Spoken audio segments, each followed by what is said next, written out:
Thank you. I make it 11:25 now. I think all parties have returned. The only comment I make is that Mr. Williscroft has not attempted to rejoin the meeting, or firstly join the meeting, and therefore I think we propose to deal with his matter as read from page 70 and 71. The only final point I would make before we return to, or sorry, start with Mr. McGregor and the application, is returning to that light point. I specifically said that I was making a comment from memory regarding the 2018 guidance on point 2.15 and 2.16. I have now had the opportunity to refresh myself, and it would only be right that I also raise that 2.20 and 2.21 also relate to the matter, and therefore I raise it so that it's part of the consideration in conjunction with what the representatives have said. Therefore, I would propose that we move on to the next section for the applicant to provide information. I assume that Mr. McGregor is the person who is speaking first. My apologies, Mr. Gregor. I see that Mr. Spencer has a hand raised. Mr. Spencer. Yeah. Hi there, Craig. I just wondered if you know, or anybody with the council may know, what hours the light display is going to be operated from. Is it going to be 24 hours? Is it going to be daylight hours, nighttime hours, or is there a turning off time when we know that it will be finished? Nobody seems to know. Mr. Spencer, you made the point to which I said I was loath to return to, because it may very well be that the applicant comments. Right. It's not for me to say it. That is why I began that section. Ah, right. So we're going to preempt your answer. Sorry. There we are. Now, thank you. If you could lower your hand, and I will invite Mr. McGregor, as I assumed is going to be the person who first speaks. To Mr. McGregor, over to you. Thank you, Mr. Davies, and thank you, members. I will deal with the issue that's been raised just now in relation to the skin that sits around the arena. But can I just first start by saying thank you to your officers for their assistance in getting this application to the committee today. It's been a lot of hard work to get us to this stage, and I'm grateful to them all at times when there are huge challenges on us all, not just because of the pandemic, but work pressures. So I appreciate their support and assistance in getting this matter before the committee. And can I also thank the residents, because we do not wish to exclude the public voice of the local residents, and I will be led by your legal advisor. But if Mr. Williscroft does attend at some point between now and the end of the hearing, I would have no objection to him making a contribution to the application. It's only right. He's made a representation, and there may be reasons why he's been unable to join. So I'm happy for him to be slotted in, so long as I can address any issues that he raises that have not previously been raised. So I'm quite comfortable with that. Secondly, can I make an apology at the outset, or I make no apology, I suppose, for using a couple of words which will be repeated throughout this process and throughout our presentation. One is collaboration, and the other is flexibility. And when we talk about collaboration, we talk about collaboration with the responsible authorities, with the emergency services, and not least the local residents. And it is pleasing to hear a number of the local residents saying that they have met and already spoken to Lisa Mart, and hopefully those relationships have started to be developed, and that they will continue to be developed as and when the arena opens. You will all be familiar with the arena, that goes without saying, and the importance of the arena as a landmark within Swansea, not just to the city, but to the wider environs. And I appreciate that you look at this application through the lens of the Licensing Act and the 4 licensing objectives, but you'll forgive me for drawing in other parts of operational management plans which feed directly into the delivery of the arena and which are there to uphold and protect, amongst other things, the licensing objectives, and also will give you as a committee and as a wider authority, and also to the residents, the confidence that these premises can be operated within the remit of the licensing objectives. We've reached this stage through significant collaboration across the city, not just with the city agencies, but beyond, and that includes the police, highways, environmental services, and the local residents. And can you just take as read from me and those representatives from my clients, the Ambassador Theatre Group, who I will probably refer to as ATG throughout this process, will continue that collaboration, because it is critical in the delivery of a project of this scale that there is collaboration across all areas within the city to ensure that the project can be delivered in a way that is envisaged by the city. My clients, ATG, are a world-class operator. They won a competitive tender and they have the privilege and honour of being the operators, or the appointed operators, of the Swansea Arena. And as you would expect with any large organisation, they have central support out to the theatres and venues that they operate. It is the intention that these premises will operate as the police said in their representation, positive representation to the committee, that the premises will operate as a multifunctional arena, and that we have categorised the events that we have or that we are proposing, or my clients are proposing to hold. And can I, at the outset, give the residents and the members of the committee some comfort that although we have applied for a licence for 365 days a year and from 10 in the morning until 2 the following morning, we will not be operating the licence and the premises on each day of the year. It is applied for in that way to give us the flexibility to enable us to put on events, shows, gigs, and corporate events and award ceremonies, and that is what is required. And we cannot have a license that is restrictive, but suffice it to say that ATG will not abuse the privilege that they have been given to operate the arena. It's not always possible. If you were to restrict the license, one is when booking bands or booking theatre shows or booking acts or comedians, you are reliant on the artist's schedule and when they are available and when they are able to come to Swansea. And by restricting a license, you in essence would restrict the type and style of events and functions that would be able to be attracted to the arena.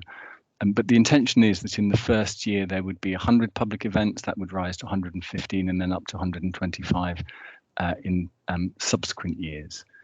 And each event is subject to scrutiny at a number of different levels, and there are different layers. It's almost like a sort of Venn diagram where you have different people feeding into this, but each part of that Venn diagram feeds into the licensing objectives. And at the very top level, there's a joint operational management plan, and which covers Copper Bay, and into that feeds the council, the leisure centre, the waterfront museum, the arena, the hotel operator, and further tenants, as well as the operator of the car park. And into that will also feed the local residents and the council's safety advisory group. And that is something that my clients will be a significant and major contributor to over the course of time. And then the second point, or the second tier, that should give you as a committee comfort that we can deliver on the licensing objectives is the arena management plan, and I will come back to that shortly. The third tier as one works its way down, is the event management plan, and that's something that is referred to in the premises license application. And then below that, for specific events within the arena itself, there is a security management plan. Over and above all of that, in the agreement that my clients have with the council, there is a requirement, and I'm not going to bring it up on the screen. I understand that I have the ability to share my screen, which I may need to do at some point in the course of the presentation. But within that, the agreement that the operator of the arena has with the council is that the operator shall operate the facility in an orderly and lawful manner so that the premises licence will not be revoked or suspended, and shall comply with all statutory requirements relating to the sale and supply of alcohol and other licensable activities.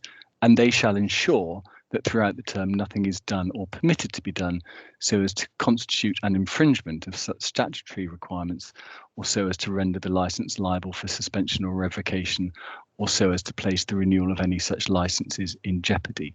So there are a number of lock steps that are in place that provide the committee with the assurance that the licensing objectives will be met, and also a number of lock steps that will provide the residents with the comfort that there are a number of stages within the process that will be under constant scrutiny. The intention is to open these premises in early 2020. The pandemic, I think, has seen to an opening slightly earlier than that. I think the intention had been to open the premises last year, but it is important.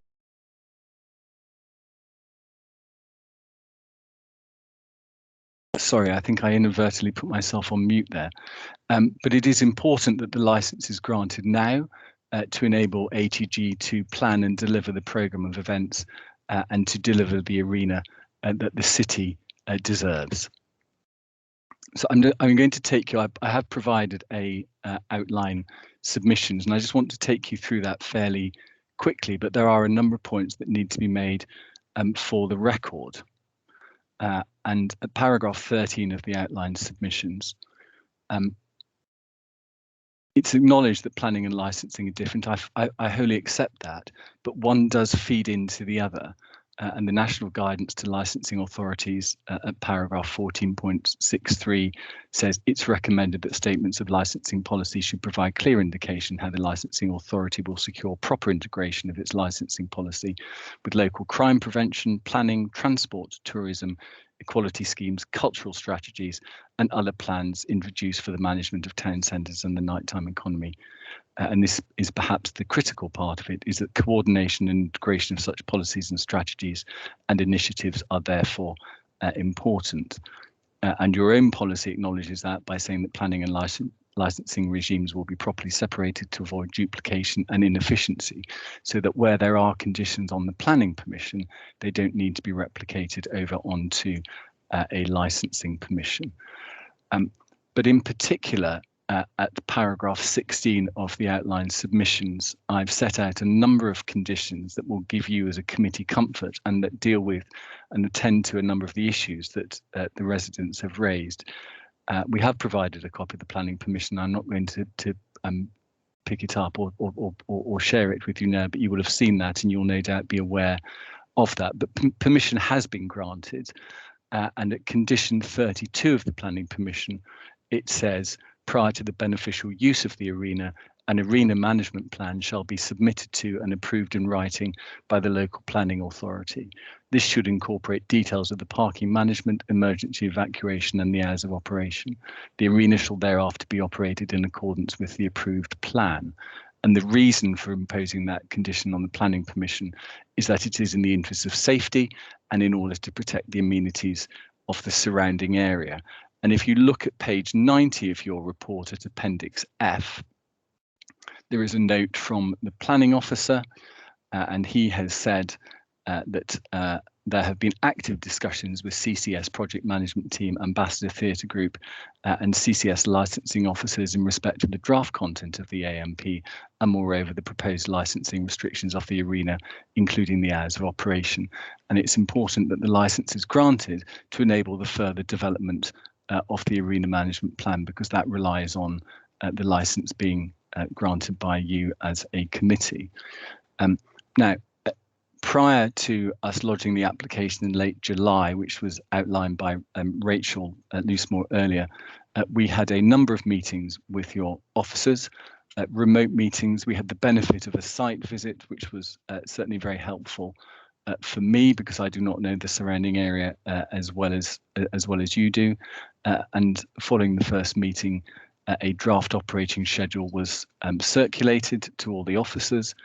Further revisions of that were circulated and presented. As I say, we had a site visit and then a final operating schedule was developed.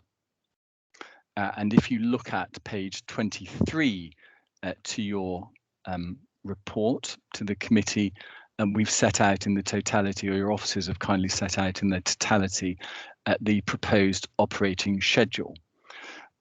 And as was indicated at the outset, the application is for each day of the week for the premises to be open from 8 in the morning until 2:30. That is to enable the flexibility of the premises to operate and deliver what the arena needs to deliver. And an application has been made for on and off sales from 10 in the morning until 2 the following morning. But please take comfort from me, and you'll hear directly from my clients, that they will not be operating. It's not possible for an arena or a venue of this nature to operate every single day of the week for reasons that will be explained. Just picking up on a very specific point that's been made in relation to off sales. It is a facility that will be of limited use within the arena itself, and it will be the benefit of having the off sales is if the arena is to host food festivals or wedding fairs, and people who are the exhibitors who are attending those shows wish to sell alcohol, then that really is the primary reason why off sales has been included. And if you feel that it's appropriate to put a restriction on the hours that off sales that can be provided, then I'm sure that my clients would consider that. That's something I've not had an opportunity of discussing with them, but to give you and the residents comfort that for an event that's finishing at, say, midnight or 2 in the morning, that people are not going to be leaving with, I think the phrase that was used earlier by someone was cans and bottles, and that is certainly not our intention whatsoever. But the core of the operating schedule is found at paragraph 3 and the event management plan. Now, we have not provided you with every part of the event management plan. What we have done is provided you with a draft, and there's a reason for that, and I'll explain that in due course, dispersal policy, because that seems to be critical to your considerations today. But suffice it to say that the event management plan has to be in place before these premises can operate, in the same way that the arena management plan has to be in place before these premises can operate. And do not think that once the event management plan has been drafted and approved that it's going to sit on a shelf and gather dust. And because at condition 4, there is, and I'll read it out, the event management plan and the appendices will be living documents which will be reviewed and revised in the planning phases of events at the premises. And that is precisely the point that Jonathan Hancock from South Wales Police made earlier, and I'll come back to his comments shortly. These documents are to be shared with the local authority and police licensing for consideration prior to their implementation. And a point picking up from something Mr. Hancock said is that in January, formal discussions between the licensing authority, the premises licence holder and South Wales Police must take place to discuss proposed events. Discussions will include the event profile, the number of expected attendees, and identify any additional resource levels that may be required. And that's precisely the collaborative approach that Mr. Hancock mentioned when he addressed you earlier. And needless to say, the premises licence holder must comply with the event management plan, and the premises licence holder will engage with and attend as required the safety advisory group meetings of the Swansea Council. And so those are all things that will be in place up to and beyond the opening of the premises. We won't just be meeting with the police in January. it will be an ongoing dialogue, but there is a specific requirement that we meet with the police and the licensing authority once a year, and those meetings will continue throughout the year. I can guarantee you that there will be discussions throughout the whole of the year. And an important aspect of all of this is, of course, that discussions will continue with the local residents from here on in, up to the opening and beyond. And as I say, it is pleasing to hear that those discussions have already started. When we started developing the operating schedule, it was suggested to us by those that we met at our pre-meetings that we might want to structure the nature of events that are taking place at the premises. And that's why at conditions 8, 9, 10 and 11, we have categorized events as small events, medium events, and large events. And those large events are where the capacity is in excess of 2,500. So for live music gigs at the venue, for example, and in those circumstances, the excuse me, licensable activities, say for in the VIP area, and we'll deal with that shortly, will end at 11 o'clock. With patrons leaving at 11:30, and the VIP area will remain open until midnight. I will deal with, and we will deal head on with the events, the 12 events which have already been referenced. But the reason that those are included in there is to give the arena the opportunity to run those events, to provide them with the flexibility to be able to operate those events. If those events generate issues, there will be discussions with the police, and there will be discussions with the local authority, and there will be discussions with the residents as well. And when Mr. Hancock from the police says that there is a detailed and robust approach to this, we absolutely agree with that, and we endorse that approach, because the success of the arena relies on, amongst other things, a robust approach into the way that it operates. I'm not going to read through all of the conditions on the operating schedule, but I don't want to belittle these. But there are CCTV conditions in there.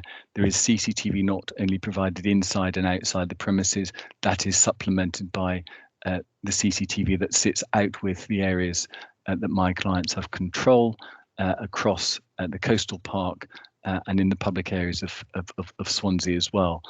There are conditions in relating to reporting procedures, incident management, externally promoted events, staff training as one would expect, and underage sales and door security as well. And those are all supported from the heart or from the hub of central operations within ATG, being the organisation that they are able to provide that support out to the operating sites across their estate.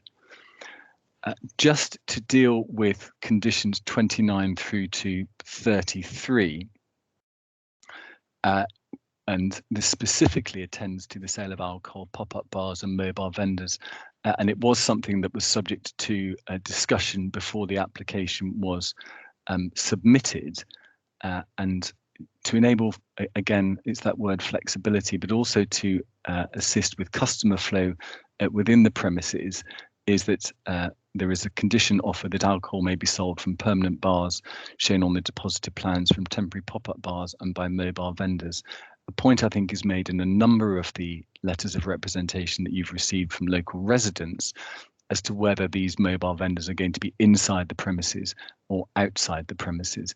They will only be inside the premises, so we will not have mobile vendors out with the footprint of the arena. And the positioning of those mobile vendors and pop-up bars can be anywhere within the red line of the plans, and I'm going to take you through the plans with Lisa shortly, and that the positioning of those bars and vendors will be risk assessed. Copies of risk assessments can be kept on the premises, or will be kept on the premises and made available to authorised representatives of the police and the licensing authority on request. And we have said that there is any sales of alcohol for consumption off the premises shall be in sealed containers only. And if it's a matter of discussion in relation to the hours for off sales, I would rather things are said during the course of the hearing so that we can discuss them.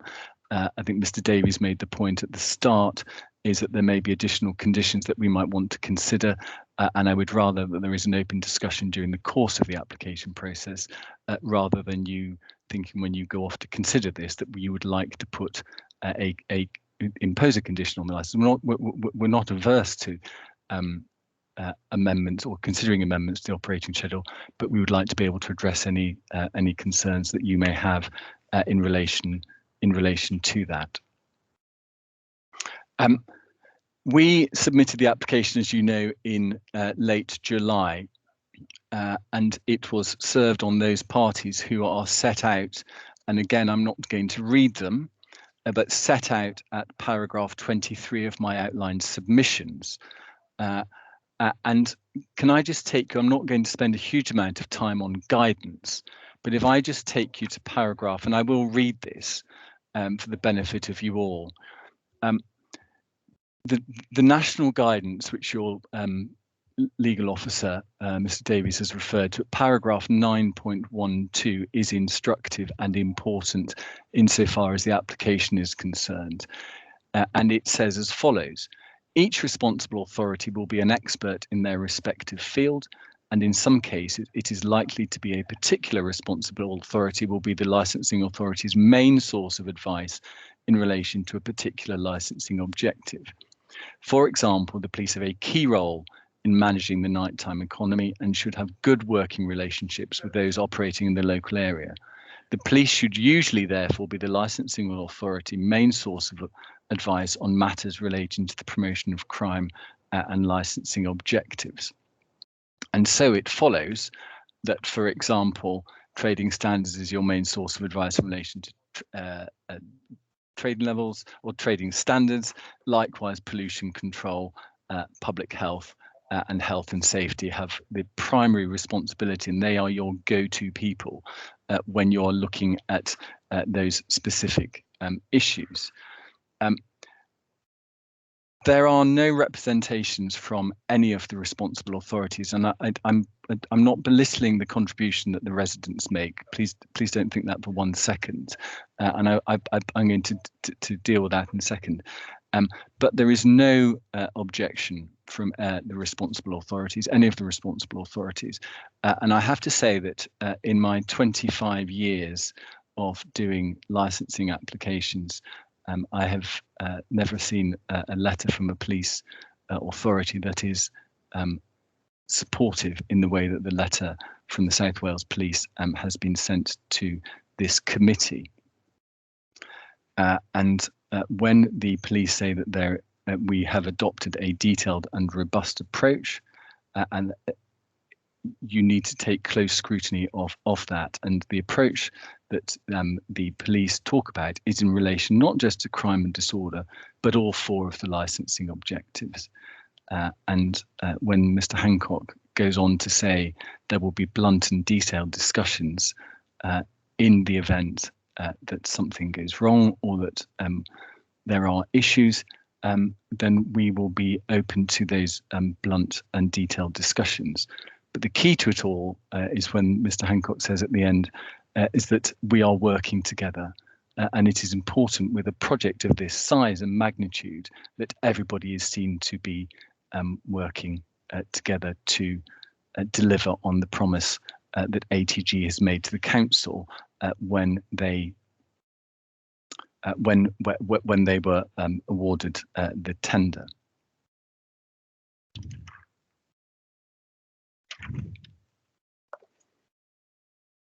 Now, that I think is all I propose to say at the present time in relation to my opening.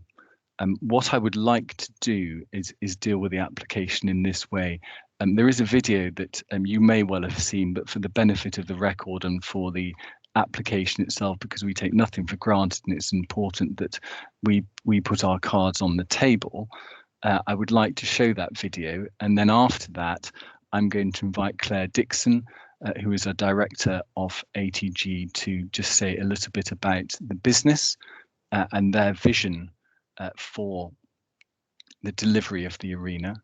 I'm going to ask Lisa Mart to walk us through the premises, and so the customer experience, if you will. And I'm going to ask Lara Capel-Harding to talk us through the dispersal policy, because that is a key component of what we are here to discuss today. And it may be that I will invite Lee Richards to make a couple of observations on some of the matters, because some of the issues that have been raised by local residents fall outside of my client's remit. But because it's a collaborative project, you need to have some comfort, or the comfort to know that those matters are being attended to. And rather than, and I'm very much in your legal officer's hands on this, but if there are questions, it would be really helpful if those questions were asked at the end of our at the end of the whole presentation, because if we deal with it in another way, it may be that the right questions are being asked of the wrong person. So I hope that makes sense. You'll be relieved here that that's all I've got to say at the moment. I appreciate having an opportunity to pull things together at the end. But if before I invite Claire to just say a few words, now she has provided a statement. It's a very lengthy statement. I'm not going to ask her to read it. I'm not going to get her to go through it in huge detail, because I know that you as a committee will have read it. But it is important that you hear from the company representative before we start talking about the operation, and that's something that Lisa and Lara will be able to attend to more fully than Claire.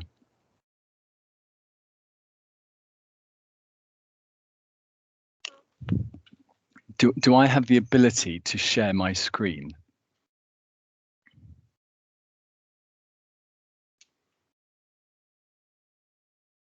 Just asking for. Yes, you do. McGregor. So let me. Can we all see that? Yes, thank you.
I hope I've stopped. Can someone just confirm that I've stopped sharing my screen now? Yes, you have. Thank you. Let me just close that down and get rid of that. Thank you. Now, that is maybe a video that you've seen before, and if it is, I apologise, but I think it's important that you have some sense of it. People may pick up some issues of some of the things that are on there. There's the LED display. I will deal with that.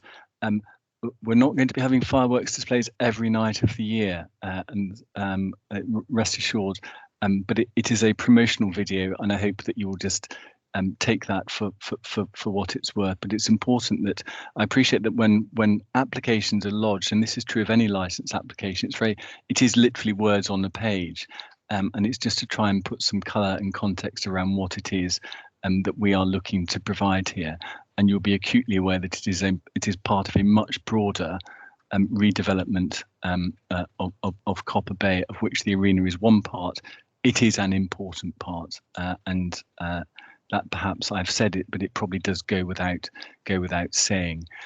So can I please ask Claire Dixon to just unmute herself? Thank you, Claire. Could you just, and you provided a very detailed statement to the committee, but there's just a few things that I would like to highlight. Can you just tell the committee who you are and why you are here today, and who and what ATG are? Absolutely. Thank you. Good afternoon. So yes, I'm Claire Dixon. I'm Business Director for UK Venues. So I have overall responsibility for the performance of a number of our regional venues. I've been part of the operations team on the arena now right from the start of the project, in terms of when we put in our tender for it back in 2017. So I've continued from that point to play quite an active part in terms of decisions and discussions moving forward. So I have to say right from the outset here, it's a project and indeed an arena that is extremely close to my heart. It is the third venue that I will have been responsible for in terms of a launch of a new build arena.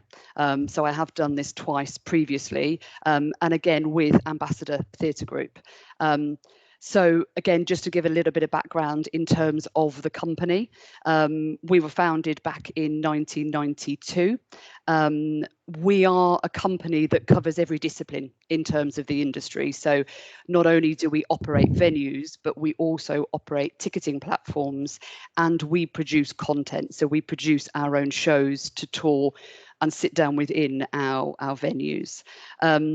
I mean, first and foremost, I should say I'm extremely excited to be in Swansea, as we are as a business, and to be operating this landmark venue.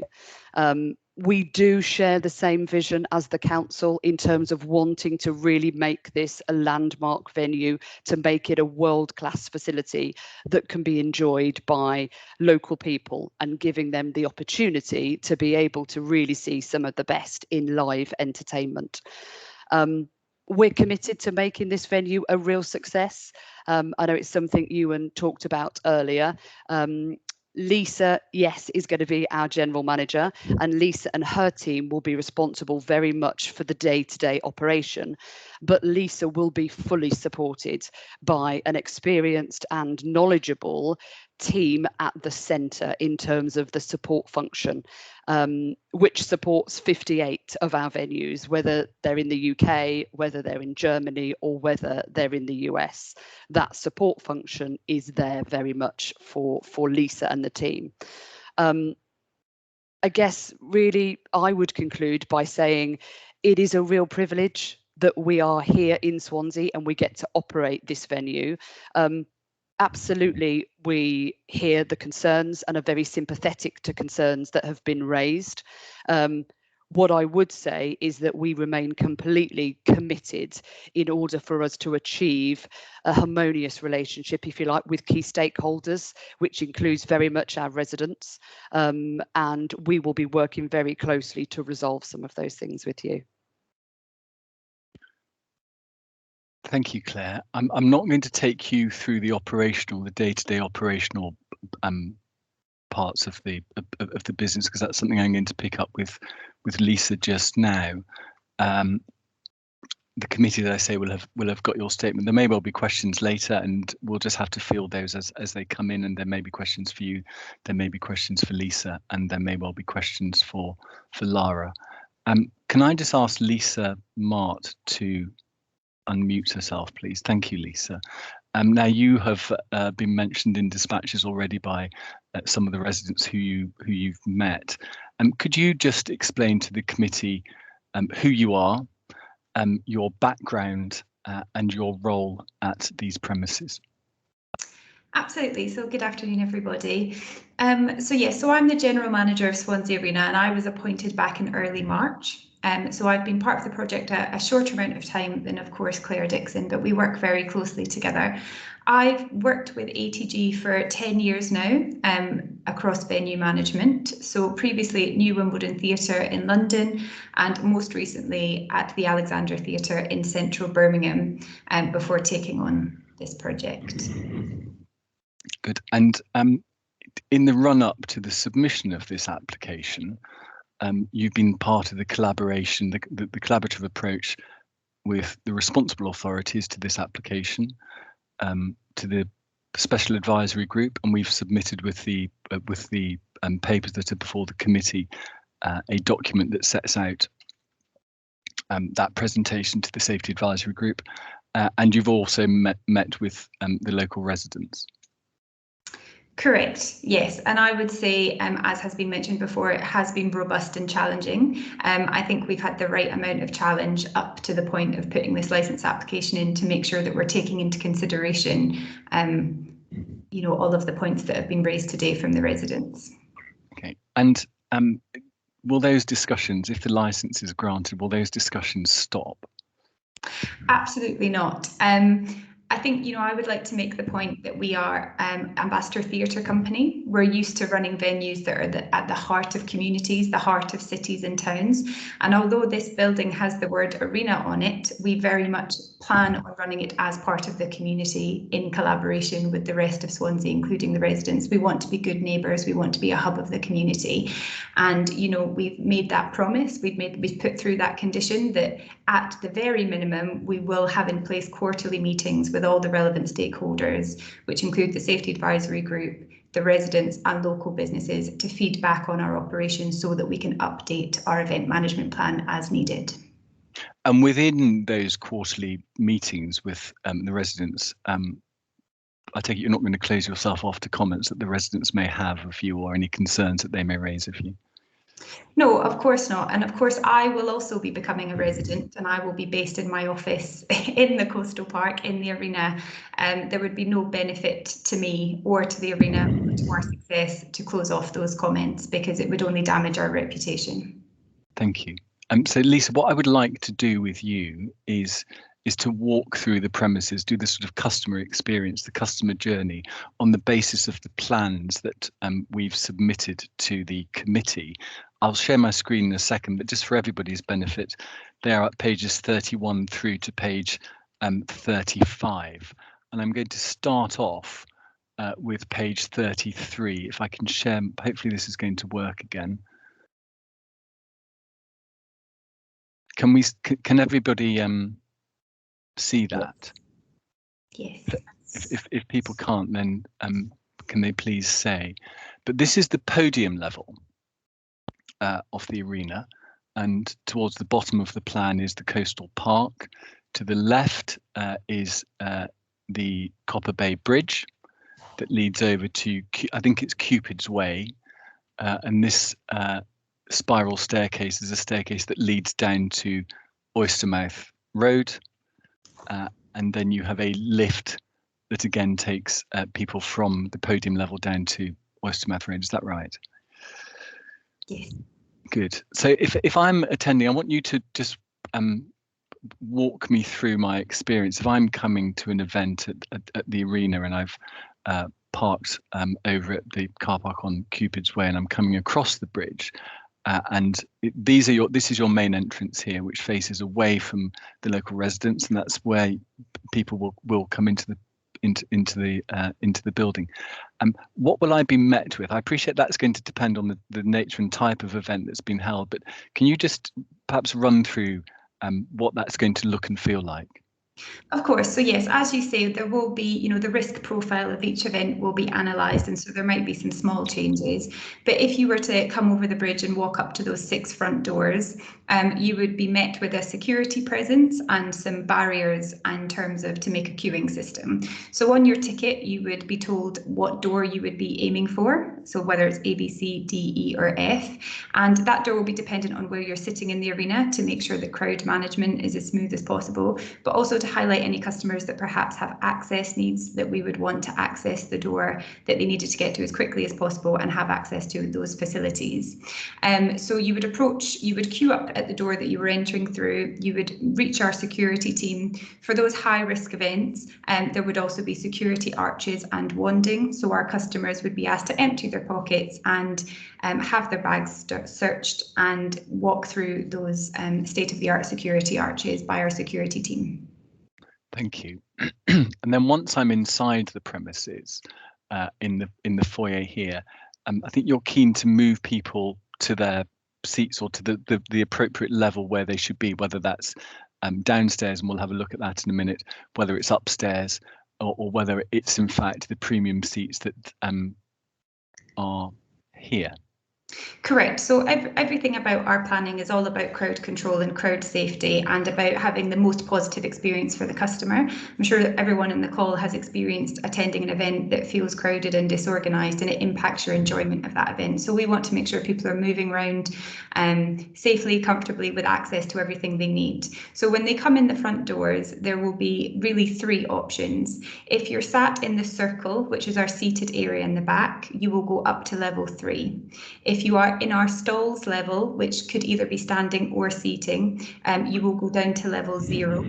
And the only point that you would access the auditorium on level 2 is if you are going into either of our 2 VIP boxes, or loges as they're referred to on some of the plans, or we have some very premium seating at the front of the circle. So it would only be a small number of the audience that would be entering the auditorium at that entry point level 2. Thank you. And when you talk about the VIP guests, that entrance, and we've provided some photos, and I'm happy to share those with the committee and the residents if you wish, but that access is to the eastern side of the building, which is here. Sorry, I've just highlighted all of it, that point there.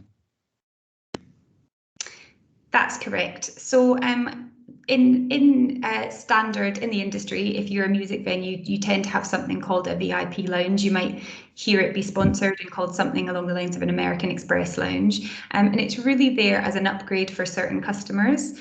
So if you paid £30 extra on top of your ticket, you get access to this VIP lounge pre-show, during the show, if you wanted to go and get a drink during the show, and post-show up until the limits that we've put in the condition in the licence. And the people that are sitting, that have VIP access, they will be sitting in these, it's a word I hadn't heard before until I got involved in this project, but in the loges, which are here. Correct. So there's approximately, at the moment, we are expecting that the VIP lounge capacity will be around 100 people. Technically, I think from the building plans it can take more, but because we want it to be a VIP experience, again, we don't want it to feel crowded, so we're going to limit that to 100. So some of those people will be sat in those VIP boxes or loges, and others will be given the opportunity to upgrade to that package who may be sitting in the circle or down in the stalls. Thank you very much. And we have, there are bar facilities at this level, and the ability for people to purchase food as well. If we go downstairs, let me just see if I can do this. So this is level 0, which I think is what you call is it the event level? Yes, event floor or stalls, depending on what sort of performance Right. you're referring to. Okay, and so we have seating here. That's all retractable seating. And all of that seating can be taken out? Correct. So the event floor or stalls level is where the majority of the flexibility of the building comes from. So from those two main blocks of seating that you can see there on the screen, the block at the back, as it were, to the left, it all retracts back into that back void there to be closed off. And then that front block of seating is loose seating that can be removed, and that gives us a fully flat floor that allows us to do standing gigs or exhibitions and events and conferences, wedding fairs, etc. And the capacity of the venue will change depending on the nature of the event that you're holding, but the stage is going to be in this block here. That's correct. And again, due to the flexibility of the building, you know, the stage is modular, so it can be smaller or bigger. Indeed, we could put the stage in the middle if it was a wrestling or a sports show. But the most important thing is, of course, that we have to meet our fire regulations. And so the maximum cap on that area is 1,200, no matter where we put the seats. So we can't add any extra in. Right. Okay, that's very helpful. Thank you. And just talking about, you mentioned the word flexibility, and it's a word that I've used on a number of occasions already, but it is important. We saw in the video that there were some conference dinners. That's one of the reasons why we require the flexibility, or you rather require the flexibility. Can you just perhaps explain that a little bit more? Yes, obviously the purpose of the venue is it's a brand new thing for Swansea, and we do a little bit want to be all things for all people. We want every single member of the community to have a reason to visit us, and we also want to have international visitors as well. So that's, again, it's that flexibility of the actual space itself, the flexibility of the opening hours, to be able to provide that to any event that wants to attend. Okay. And without that flexibility? I think we have to be realistic that it would, of course, limit who or what organisations would be willing to make the journey down to Swansea to include us either on part of their tour routing or to hold their event, because we have to show that it would be beneficial for them and for their income stream ultimately. And so when I looking at the event level at the basement, I call it the basement, but level 0, the event level, whatever you want to call it, when people leave, they would have to come up this spiral staircase, and we're going to talk about the dispersal policy in a moment with Lara, but when they leave, they would do so through these doors here. Absolutely. And again, it would form part of that event management plan, and looking at the sort of event and the number of attendees and making sure that the way that they left was the best possible way. And we'll deal with the access and egress from the VIP area. I'll pick that up with Lara. And then we move up through level 3, where there is more seating, and then you've got level 4, which is level. Apologies for rushing through this, but level 4 is essentially an extension of level 3, and those are that's what you would call in the industry. Is that your circle? Yes, so the circle or balcony, for those of you that are used to attending the theatre, so it's the level above the bottom floor. As I said, if you were sitting in the circle and you would enter on level 2, we would send you up the stairs to level 3. You've got drinks facilities, food facilities, toilets, everything you need in that level, and then you can enter the auditorium from that space. So again, it's about giving all of the customers enough space and enough freedom to move around the building to use all the amenities. And when we were talking earlier about the dinner functions that would be in the event level, there is space on the first floor. I'm not going to take you back to, but there is space on the first floor, or sorry, the podium level, let's get the levels right, on the podium level to hold conferences for up to 750. Yes, so this circle, so the seated area at the back, is where some of our flexibility comes in. So an operable wall, as you will have seen in the video, can move across the auditorium to split the stalls from the circle, and that creates a smaller auditorium that can fit 750 in a conference style. And then our banqueting facility would then be on the event floor, that bottom flat floor space, so they could have their conference during the day and then move down to the event floor for a banquet for 750. 250 people. So it's been designed to do a conference and banquet to that number. And again, at this level, we can see that there is a bar facility and there are food outlets as well. Correct. When we're talking about capacities, the overall capacity of the building is 3,500. Can you sort of talk us through the figures and the capacity and how that's going to work, and ultimately how that's going to be determined? Of course. So if we're talking about stage performances, so standard ticketed performances, then there's really 3 capacities that we can have. So there's 3,500 capacity, which would only ever be used for a music gig, because it's music gigs that tend to have standing and dancing at the front, as we all know. The second capacity is approximately 2,200, and I say approximately just because of that size of stage. It could take a couple of rows off or add some extras on within the fire regulation limits. So that 2,200 would be fully seated across the entire auditorium. And then the third limit is the 2,500. So that would be if we were only using the flat floor event space and we weren't using any of the seating, that maximum capacity would be 2,500. Right. And those capacity figures, of course, are dependent on those events selling out. 100%. So when you look across our business plan, for the first year, I'll speak about the first year because it's the easiest. We're saying we're going to have around 65 to 100 ticketed staged performances. We would expect around, if all goes to plan within the industry, we're expecting about 50% of those performances to be music performances, and then probably around half of those would be music performances that would want us to have a standing facility to go up to that maximum 3,500. So even if all of our shows sold out, which would be lovely, still only 25% approximately would have that maximum capacity of 3,500. For the first year of our business plan, we are budgeting to have around a 62% capacity across all of our performances on average. So therefore, some performances will indeed sell out, but we expect some not to, and that's just the nature of the industry. And when you talk about the opening year, the first year, can you just, it's in Claire's statement, and you're perhaps better placed to just pick up this point about trial events. Of course. So we're hoping to get the keys to the arena in mid-November, and from that point we have a couple of months of what we refer to as a buffer to get into the venue and do some testing and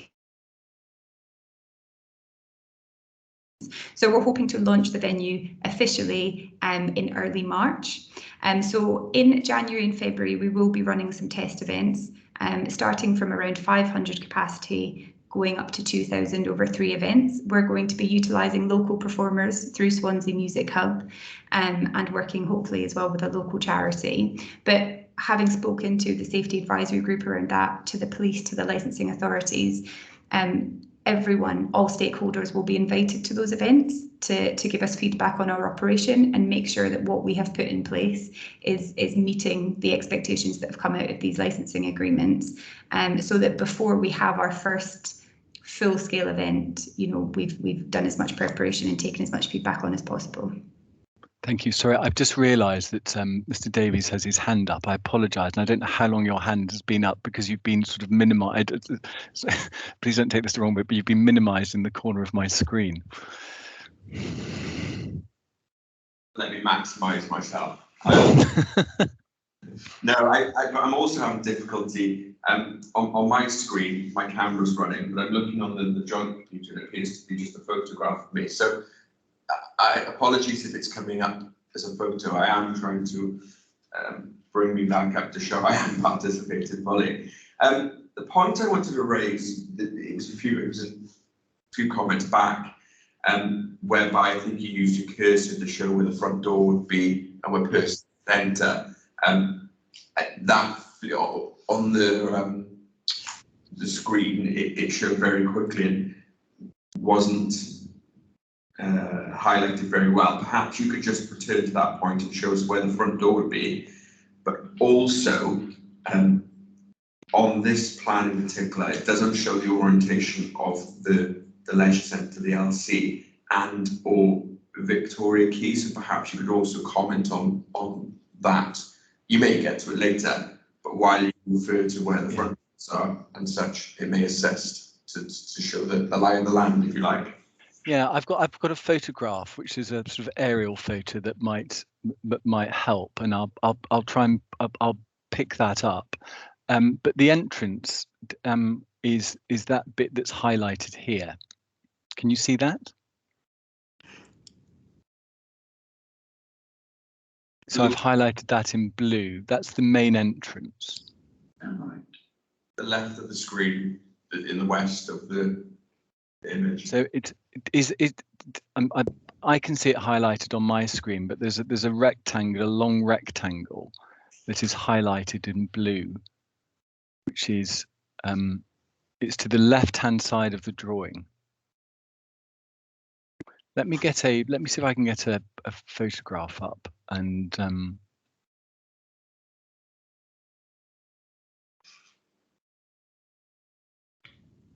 there we go.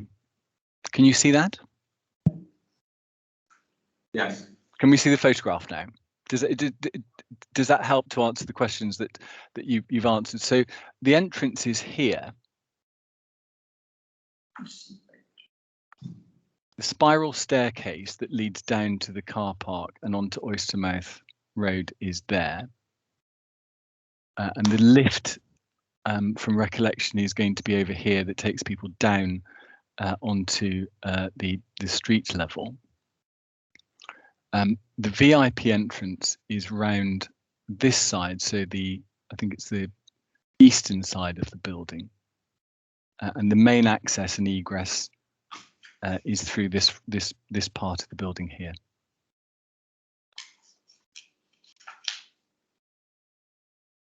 Does that help, Mr. Davis? Yes. I think I'm aware of the lie of the land, but it's simply so that all persons. So that's Victoria Keegan, not on that plan. The chair has asked a question in relation to directive to Victoria Key. I think your cursor is now running along. That is Victoria Key that runs along the back of the building. Go back to the original plan that you were showing. On that plan, there. Can you? That's Victoria Key coming down. It's down here. To the northeast. Yeah. That it runs from. Can you see my cursor now? Yeah. Which is up here, and it runs along and down here. There we are. Thank you. Great. Does that help? You'll hopefully get a better indication of it when you see the dispersal plan. But hopefully that helps you with the orientation and where things are. I've forgotten where I was with you, Lisa. Apologies for that. I think we were talking about the way the different way that we were talking about the trial events. Yes. And the test events. And so at the end of each test event, what happens? So there will be a review, and we will be reaching out to all the stakeholders who attended to get feedback and comments. So the point of doing 3 is that we get slightly bigger with each one. So it will be 250 to 500, around 500 to 750, and then 750 up to around 2,000. Obviously, it depends on getting people to come along and a good calibre of local bands to attract them. And it's all about getting feedback. So all the relevant stakeholders will be invited, including the residents who are interested in doing so. And then we will review from there and make amendments to the event management plan as needed. Thank you. That's helpful. And in terms of the operation of the premises, Lara is, and she's going to come on in a minute, will deal with the dispersal plan. But beyond providing live entertainment within the venue itself, what else does ATG bring to the arena? Well, as I touched on earlier, we are very focused on being part of the community. So in the first instance, it will be employment and job opportunities in a sector that isn't necessarily overly available in the area. So we'll be having in total 21 full-time permanent jobs, some of which we're recruiting for just now. And then over and above that, around 120 casuals from everything from cleaning, security, front of house, catering, and really over and above that, as you know, we really make use of the flexibility of the arena. On top of that, the Ambassador Theatre Group is really committed to education and community outreach. So one of those 21 full-time positions will be an education manager who will be working with local education outlets, local schools, making sure that we're providing things within the arena that can help the local community in whatever way it needs. And we'll go through a process of engaging with the local community to find out exactly what that is, so that we can build a programme that fits in with their needs. Thank you. Lisa, there may well be some questions for you. I'm going to stop sharing my screen now. And I'm going to ask Lara if she could take the take her mute off. Yeah. Hi, Lara. Can you, for the benefit of the committee and for those that are attending, just confirm who you are, what your role is at the Swansea Arena, and your involvement in the project to date? Hi, so I'm Lara Capel-Harding. I'm the operations manager for Swansea Arena. My role covers day-to-day operations, including food and beverage outlets and security safety, and working across all departments and essentially collaborating with all of the local authorities, emergency services and so on. I support Lisa with management decisions and sit as part of a senior leadership team within the arena. So far, my involvement has been very heavily focused on the licence and finding the best way for us to approach all of that. I have worked very closely with the local community so far, from security advisory meetings with the police, with the local councillors and with various other representatives throughout ATG to inform myself and create the event management plan that you referred to earlier, and since delve deeper into the dispersal policy that I believe we're about to discuss. Yeah. So I'm going to share the dispersal policy, and I'm going to get you to, we will talk through it together. But this is a document that you have drafted, and we have shared it. Hopefully everybody can see that now. Yeah. And the first thing to note is that this is a living document and will be subject to ongoing review as set out below. When you're drafting this document, who have you engaged with? I have spoken to the police and the local councillors. I have spoken to the licensing authority, and I have spoken to various other members of ATG, such as Head of Security, Paul Lefan, who's also on this call, and I have spoken to other venue teams who operate in a similar way to the way that we're attempting to. Okay. And there will be questions for you, I suspect, at the end of this, but I'm just going to try and highlight some key points. And you've set out in the dispersal policy a copy of the condition that we've offered in relation to the small, medium, large and music events that will be held in the event space on the ground floor. Yeah. And you have said the purpose of the dispersal policy is to centralise and communicate operational information with the Safety Advisory Group, Licensing Authority, local residents, police and other responsible authorities. That's correct.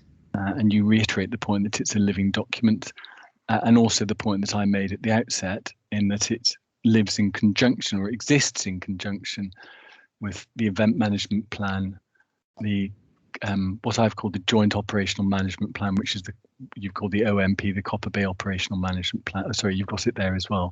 And so it doesn't exist in isolation. It speaks to, as it were, a number of other documents and policies that have been developed as Copper Bay itself is developed. That's correct. It's really important to highlight that every document that we're referring to feeds into one another. They don't sit in isolation. They form part of it and expand on greater detail on any elements that are required. So some of those documents you're referring to have been collaborated by the council and by those that have been working on the project from the beginning before ATG's involvement.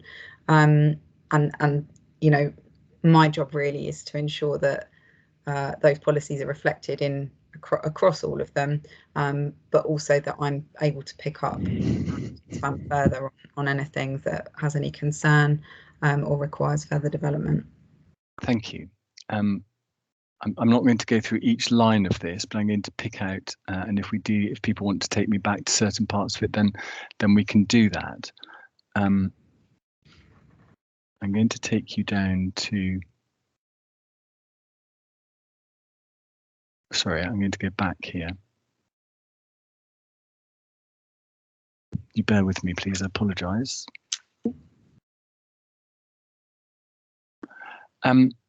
When we talk about it's the F word, flexibility, and the requirement to have a license, the license that we've asked for, you've set out, and it's a point that Claire made earlier, and the one that's been repeated by Lisa, is what the capacity levels are and what the anticipated occupancy levels are.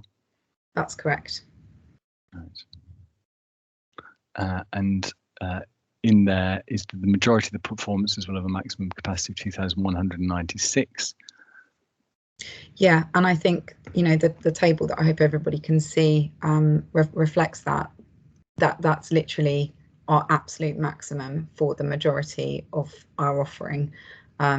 Lisa talked a little bit about that earlier, but it's really important for us not to get attached to the 3,500 figure, because although we have the ability to go up to that, our main goals at the moment sit around that 2,196 mark. The design, the nature of the building doesn't permit us to reach that 3,500 mark unless we are laid out in a particular way, and there are only certain events that we would be doing that for. And in practical terms, and maybe something I should have asked Lisa, but I'm sure you'll be able to deal with it. It wouldn't be possible, would it, for a venue of this size to be open 365 days, providing the entertainment? No, it's absolutely not. It's tricky to explain, but the way the arena will operate is not the same as perhaps maybe a theatre would. Each event that's coming in requires, as we've said, different staging, different setup. That might be banqueting tables laid out. It might be a stage created in a different format. It might be that the operable wall is pulled across. All of those elements require time and safety elements to them. Accompany that with whoever is coming in, whichever artist, whichever company. They have their own set of requirements for what's called a get-in, for want of a better word, and also a get-out. So that involves rigging all the equipment and taking it down. You feasibly cannot adapt all of your operations to do something like that overnight on a regular basis. You may be able to have 1 or 2 consecutive nights for something, and certainly if you have, say, an artist that's wishing to have 2 shows in a row, they will be able to leave their staging as it is, for example, overnight. But we just physically can't operate 365 days a year. And it's also really important to understand, you could see it a little bit within the video, but perhaps not to its full beauty, is the equipment and the rigging that the arena has been built with. All of that, every single element, requires a huge amount of maintenance. And obviously our technical team will be involved in that. And, you know, we've also got to make sure we've got time for training. We've got time to ensure all our front of house areas are maintained. So, yeah, it's just important to understand that it doesn't operate in the same way as perhaps a theatre does, or a bar even. Thank you. I'm just going to take you down to this next bit. And I want you to expand on this. And I know that Lee Richards is on the call, and it may be that it's a point that he will be able to assist the committee with. Security management, safety measures and staffing. Swansea Council have employed a team of rangers who will patrol the newly developed Copper Bay. They will be contactable by radio links, and you will work closely with the council, the rangers, the police and CTSA counterterrorism security agencies in order to share intelligence and strategies to combat matters such as antisocial behaviour and potential safety threats. Can you just, is there anything you want to just add to that? Yeah, I just suppose, I mean, it's really important to understand that this is a whole collaborative approach from us. As you know, as we've said, all of this is brand new in build. It's brand new in structure of how we're approaching it. But we have done our best at this stage to understand how the council will be operating those ranges and how the police will be working. And as you've touched on, the counter-terrorism, it really is a collaborative approach, and it's important for us at all points to remain in contact with all of those people, and make sure that the area around the arena is managed appropriately. And I've said it already, but I'm going to say it again, just as a constant reminder, is that this is not set in stone. It is a work in progress, and as the coastal part develops with the development of the pavilion, with the addition of the hotel, or as and when the car park comes on stream, the dispersal policy and indeed all of the policies will be adapted, modified, improved, and changed. Absolutely. This really is for us an ongoing document and project and delivery. And you know, there's basic factors such as if there were to be a large scale event somewhere else in the city, we would have that information, and the city would also have the information of what we were doing. So we will aim to adapt everything in accordance to that. It's not in our nature or in our business, and I hope you understood from the descriptions that Lisa was giving earlier about people flow and customer journey and customer experience. You know, for us that translates right through to when you're leaving the building as well. None of us want to find ourselves in a situation where you're lost, you're not sure where to go, or there's a mass of people gathered and it feels intimidating. That's just not how we operate as a business. We're all about people and people's experience, so that extends not just to our guests, but you know, the local residents and everybody that is surrounding us. And then below the event management plan, of which the dispersal policy is part, there are event specific and what you've called security management plans, and those look at each event will have a different security policy or plan that sits around it. That's correct. So you've got that little section highlighted there, but those are our key components. So if I start with event genre, this is really, really important because, as we've explained, we are a totally flexible environment and we want to attract different types of acts and be able to host all sorts of different performances and events. So it's impossible to compare, say, a comedy show with a family musical or something.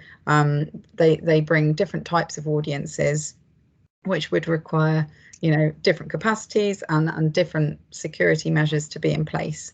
So with each of those, you know, we really do our research, and we have a wealth of information available to us across the company as a whole. As Claire mentioned, you know, we have 58 venues, and then we also work with, you know, the local police and counter-terrorism. So it for us it is a whole compilation of different elements of information feeding in to how we would approach our security management per show or per event.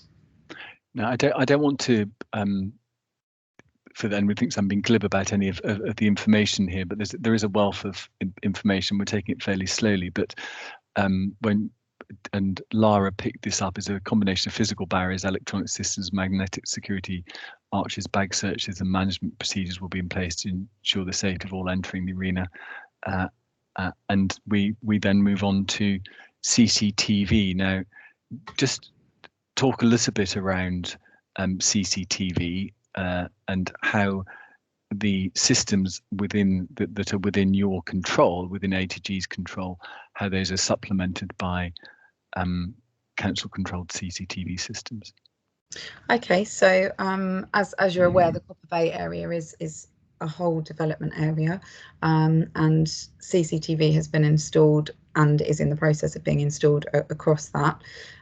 Within that, we also have our arena CCTV, so that's what we're responsible for inside the arena. We have a stage door receptionist, and we will have a security team during any events that we'd be holding. So our internal CCTV will be monitored. Should we notice that there is anything that we need to explore further, we also have an IP link into the council controlled CCTV. So that's from the control centre in Town Hill. Both the police and ATG have access to that. So for us, the way we would be managing it is it's important to understand that we don't just sort of close the doors and don't do any checks or anything like that. There's a whole team of people that will be around. So there'll be somebody focused in that stage door area, in that security area, monitoring the CCTV, and then there would be somebody physically doing walks around and understanding what's happening outside the premises. So that might not actually be anything to do with us, because obviously that area is open to the public. However, we're able to view what's happening and then feed back to the council or the police as necessary. Thank you. I had a message that Mr. Davies had his hand up again, but I think he may have put it down. So I don't want to I wouldn't want you to miss your opportunity to say what you feel you need to say, Mr. Davies. Mr. McGregor, no, we had a brief moment of technical difficulties in relation to the recording on a separate computer, but I think it was an immediately fixed. However, you have given me a perfect opportunity to raise something. I'm conscious that it's 13 minutes to 1 p.m. And perhaps just as a back thought for you to consider when an appropriate time may be for a break for lunch. I'm quite happy to have a break now. I think there's a natural break in where I've got to, and I make no apologies for going through this in some detail and relatively slowly, but we take nothing for granted, and we wouldn't want anything to be left unsaid for the committee, and they need to understand that this is an organisation that takes their responsibility seriously, and considerable thoughts has been gone into the development of and the starting of the dispersal policy. So I'm quite happy to take a break now, and we can come back to it. If you want me to speed up, I will, but I think it's important that we address the issues that have been raised by the local residents. Yes, if you're happy to break now. I wasn't expecting you to say that. I thought you could go for a little bit longer. I note that there are 2 hands raised. I think Mr. McGregor set out at the start that perhaps save questions till later. And to the 2 persons with their hands raised, I think perhaps could you save those questions until the conclusion, because as pointed out, the answers may be forthcoming. Are you happy with that, the representatives? I would like to have a chance to speak if possible.